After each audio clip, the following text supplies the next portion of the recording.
Terima kasih sudah mengklik video ini. Semoga kalian dalam keadaan baik-baik saja. Bayangkan sahabatmu sendiri berubah menjadi makhluk pemangsa. Cantik, menggoda, tapi haus akan gula merah. Inilah alur cerita film yang akan saya bawakan berjudul Jennifer's Body yang tayang pada tahun 2009. Langsung saja OTW ke dalam ceritanya. Di awal cerita, tokoh utama kita, Anita Needy yang cantik dan banyak diidamkan kaum rebahan seperti yang nonton, berada di sebuah rumah sakit karena jiwanya terganggu. Dia tampak seperti pasien berbahaya yang secara tidak langsung menyelebeu seorang perawat tanpa alasan yang jelas. Sebagai hukuman, Anita dikurung di dalam sel gelap. Di sanalah ia mulai mengingat kembali seluruh kejadian yang membawanya ke tempat ini. Kisah pun beralih ke masa lalu di sebuah kota kecil bernama Devil's Kettle, yang terkenal dengan air terjunnya yang misterius. Air di sana mengalir ke sebuah lubang dalam dan tak pernah muncul kembali. Bahkan, para ilmuwan pun belum bisa menjelaskan fenomena ini. Anita kemudian menceritakan tentang sahabatnya, Jennifer Check, seorang pemandu sorak yang populer dan menawan. Meskipun kepribadian mereka sangat berbeda, keduanya memiliki ikatan persahabatan yang kuat. Anita sendiri memiliki seorang pacar, sebut saja Mas Chip. Tetapi perasaannya terhadap Jennifer terkadang terasa lebih kuat dibanding hubungannya dengan Chip. Suatu malam, Jennifer mengajak Anita ke sebuah bar kecil di kota mereka untuk menonton pertunjukan band indie bernama Low Shoulder. Saat tiba di sana, Jennifer langsung tertarik pada vokalis band, Nicholas. Mereka mengobrol sebentar sebelum Jennifer pergi membeli minuman. Namun, saat ia pergi, Nicholas terlihat berbicara dengan rekan-rekan bandnya mengenai kesucian Jennifer, seolah-olah ia adalah bagian dari rencana tertentu. Anita yang mendengar percakapan itu merasa ada yang tidak beres, dan segera memberitahukan hal ini kepada Jennifer. Namun, Jennifer hanya menganggapnya sebagai hal biasa dan tidak merasa curiga sama sekali. Ketika band mulai tampil, suasana di dalam bar semakin meriah. Namun, tiba-tiba terjadi korsleting listrik yang menyebabkan kebakaran besar. Kepanikan melanda semua orang yang berusaha menyelamatkan diri. Dalam kekacauan itu, Anita dan Jennifer berhasil melarikan diri melalui jendela kamar mandi. Yang mengejutkan, anggota band Low Shoulder sudah berada di luar dengan sikap tenang. Seolah-olah mereka sama sekali tidak peduli dengan tragedi yang baru saja terjadi. Saat itu, Nicholas tiba-tiba mengajak Jennifer untuk ikut bersama mereka. Anita merasa ada sesuatu yang mencurigakan, tetapi Jennifer dengan santainya setuju tanpa berpikir panjang. Ia bahkan mengabaikan peringatan Anita dan langsung masuk ke dalam mobil band tersebut. Setelah mereka pergi, Anita pulang ke rumah dengan perasaan tidak tenang. Ia segera menghubungi pacarnya, Chip, untuk menceritakan semua kejadian aneh yang baru saja terjadi. Namun, di tengah percakapan mereka, Anita tiba-tiba mendengar bel pintu berbunyi. Perasaannya semakin gelisah. Dengan hati-hati, ia turun ke lantai bawah dan membuka pintu, tetapi tidak menemukan siapapun di luar. Saat kembali ke kamarnya, ia mendengar suara dari dapur. Ketika ia memeriksa, Jennifer tiba-tiba muncul dalam keadaan penuh gula merah dengan ekspresi menyeramkan di wajahnya. Suasana menjadi semakin menegangkan ketika Jennifer tertawa dengan suara yang mengerikan. Ia kemudian membuka kulkas dan mulai melahap ayam mentah dengan rakus. "Minimal dimasak dulu lah sayang." Tiba-tiba, Jennifer menjerit dan memuntahkan cairan hitam pekat seolah-olah ada sesuatu yang merasuki dirinya. Anita yang ketakutan mencoba meminta bantuan, tetapi sebelum sempat melakukan apapun, Jennifer dengan cepat mendorongnya hingga terbentur ke dinding.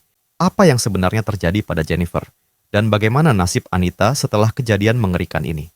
Malam itu, Jennifer hampir saja menggigit leher Anita, tetapi sesuatu seolah mengendalikan dirinya. Dalam sekejap, ia berlari pergi meninggalkan tempat itu. Keesokan paginya di sekolah, Anita tampak gelisah. Ingatan tentang kejadian mengerikan tadi malam terus menghantuinya. Ia juga khawatir dengan sahabatnya, namun betapa terkejutnya Anita ketika melihat Jennifer muncul dengan sikap yang benar-benar normal, seakan tidak terjadi apa-apa. Jennifer bahkan menepis segala kekhawatiran Anita dengan santai. Tak lama setelah itu, para siswa dikumpulkan oleh seorang profesor yang mengungkapkan duka atas para korban insiden kebakaran di bar malam sebelumnya. Semua orang tampak bersedih, tetapi tidak dengan Jennifer. Ia justru bersikap dingin dan bahkan mengejek situasi tersebut. Sikap aneh Jennifer membuat Anita semakin resah. Ada sesuatu yang salah dengan sahabatnya itu. Anita yakin semua ini ada hubungannya dengan band itu. Merasa perlu menceritakan semuanya, Anita menemui Mas Chip dan mengungkapkan keanehan Jennifer, termasuk tatapan jahat yang ditunjukkannya.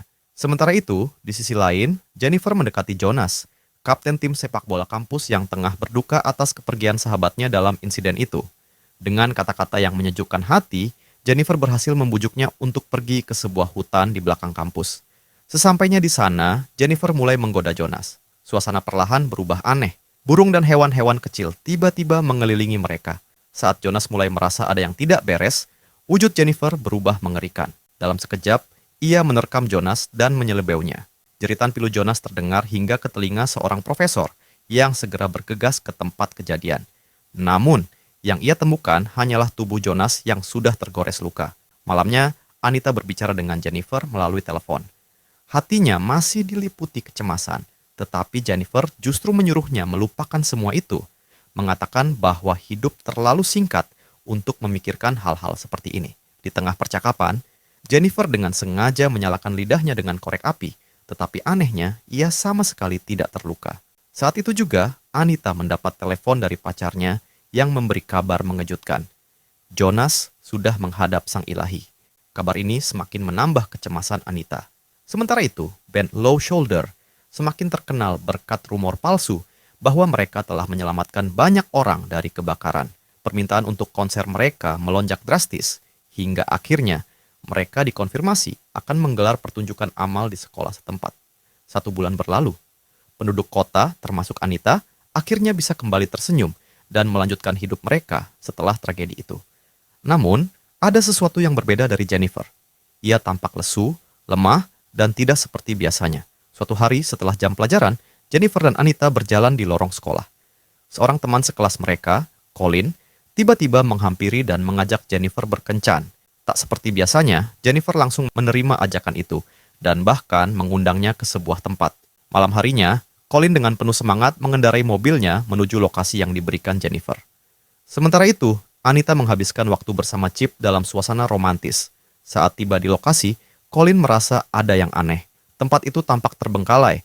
Meski ragu, ia tetap melangkah masuk. Tiba-tiba, Jennifer muncul dari belakang, membuatnya terkejut. Tanpa membuang waktu, Jennifer langsung merayunya dan mulai menciumnya. Di awal, semuanya tampak berjalan normal. Colin menikmati momen itu, tidak menyadari bahaya yang mengintainya. Namun, tak lama kemudian, ia melihat perubahan aneh di mata Jennifer. Nalurinya memberitahu bahwa ada yang tidak beres dan ia berusaha melarikan diri. Namun, semuanya sudah terlambat. Jennifer kembali berubah menjadi sosok mengerikan, tapi masih tetap cantik. Tak hanya itu, ia bahkan meminum gula merahnya dengan nikmat. Sementara itu, di tengah kisah romansanya, Anita mulai mengalami halusinasi. Ia melihat sosok arwah Jonas sedang duduk santuy di sofa, sementara gula merah menetes dari langit-langit. Pengalaman mengerikan ini membuatnya ketakutan hingga ia segera meninggalkan rumah Chip dan melaju pergi dalam kepanikan. Namun, ketakutannya belum berakhir.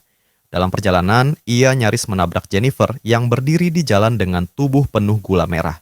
Panik dan kebingungan, Anita segera pulang dan mengunci dirinya di kamar. Berusaha menenangkan diri, ia merebahkan tubuhnya di tempat tidur. Namun, betapa terkejutnya ia saat melihat Jennifer kembali muncul di dalam kamarnya. Kali ini, dengan tampilan yang tampak normal. Kebingungan menyelimuti Anita. Ia tidak dapat memahami apa yang sebenarnya terjadi.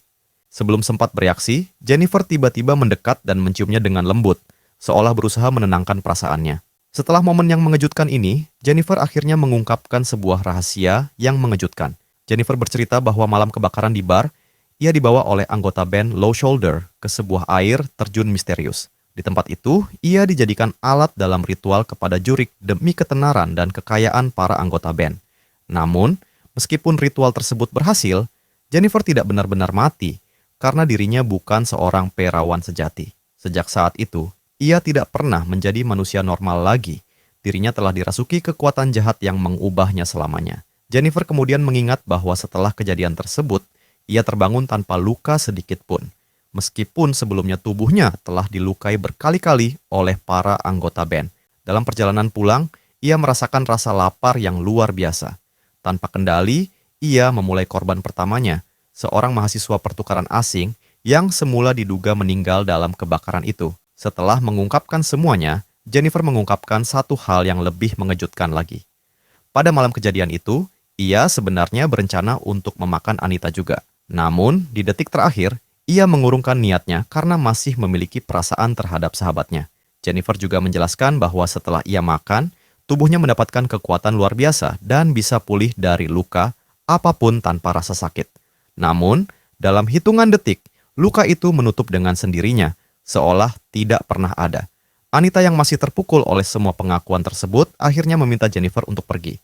Tanpa perlawanan, Jennifer keluar dari jendela lantai 2 yang tingginya sekitar 4 meter dan menghilang dalam kegelapan malam. Sejak kejadian itu, Anita mulai mencari tahu lebih banyak tentang fenomena supernatural yang ia alami. Ia menghabiskan waktu di perpustakaan universitas, membaca buku-buku tentang mistisisme dan pengorbanan kesucian dalam ritual. Setelah melakukan penelitian mendalam, akhirnya ia menemukan jawaban yang mengejutkan. Jennifer sebenarnya adalah seorang sukubus, makhluk gaib yang hidup dengan memakan daging manusia. Satu-satunya cara untuk membuatnya pergi adalah ketika ia dalam keadaan lemah dan kelaparan. Dengan temuan ini, Anita segera menemui kekasihnya Chip untuk menceritakan segalanya dan meminta dukungannya. Namun, reaksi Chip tidak seperti yang ia harapkan. Ia menolak untuk percaya dan justru menyarankan agar Anita mencari bantuan profesional. Diskusi di antara mereka berujung pada perpisahan, karena Anita sadar bahwa semakin dekat dengan Chip hanya akan membahayakan dirinya. Tak hanya itu, Anita juga melarang Chip untuk menghadiri pertemuan kampus yang akan datang. Namun, Chip yang tidak percaya dengan peringatan Anita memilih untuk mengabaikannya dan pergi begitu saja. Pada hari pertemuan kampus, Anita menanti dengan gelisah, bertekad untuk mengawasi setiap gerak-gerik Jennifer. Sementara itu, Jennifer sudah lebih dulu bertindak. Ia menghadang Chip di tengah perjalanan, tepat sebelum ia sempat tiba di lokasi acara. Dengan kelicikannya, Jennifer menyusun kebohongan yang meyakinkan, menuduh Anita berselingkuh dengan Colin.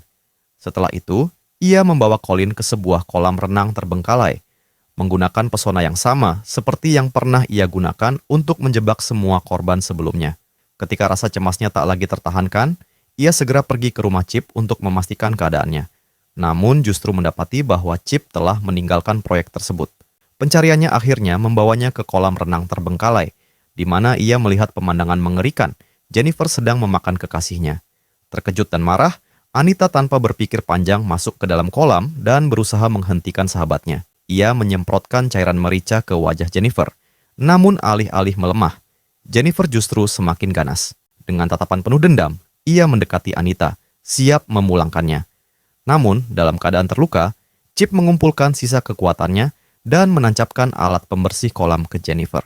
Luka itu membuat Jennifer kehilangan banyak gula merah dan menjadi lemah. Sadar bahwa dirinya kini dalam bahaya, ia terpaksa mundur. Anita segera berlari ke sisi Chip, memeluknya dalam kehangatan terakhir. Dalam detik-detik menjelang kepergiannya, mereka berbagi percakapan yang menyentuh hati. Saat Chip akhirnya menghembuskan napas terakhir, Anita dipenuhi duka dan kemarahan. Dengan tekad bulat untuk membalas dendam, ia menyusun rencana. Malam itu juga, Anita menyelinap masuk ke kamar Jennifer melalui jendela dan langsung menyerangnya. Pertarungan sengit pun terjadi antara kedua sahabat yang kini menjadi musuh. Jennifer berhasil mendapatkan keunggulan dengan menggigit bahu Anita, meninggalkan luka yang dalam. Namun, Anita tidak menyerah. Dengan segenap tenaganya, ia terus melawan hingga akhirnya berhasil merobek kalung persahabatan dari leher Jennifer. Kehilangan benda itu membuat Jennifer terpaku sesaat. Melihat celah ini, Anita segera menancapkan benda serbaguna ke jantung Jennifer, membuat ia menghadap sang ilahi untuk selamanya. Beberapa saat kemudian, ibu Jennifer masuk ke kamar dan mendapati pemandangan mengerikan. Anita berlutut di samping tubuh putrinya. Akibat insiden ini, Anita akhirnya dikirim ke rumah sakit gangguan jiwa. Namun, sesuatu yang aneh terjadi. Bekas gigitan Jennifer di bahunya ternyata memberinya kekuatan supernatural yang sama. Di adegan terakhir, Anita menggunakan kekuatan barunya untuk melarikan diri dari rumah sakit. Ia menumpang mobil seseorang, mengaku bahwa dirinya sedang memburu sebuah band. Dalam rekaman video dan foto tempat kejadian perkara, terungkap bahwa Anita berhasil membalaskan dendamnya. Ia telah memulangkan seluruh anggota band Low Shoulder menghadap sang ilahi.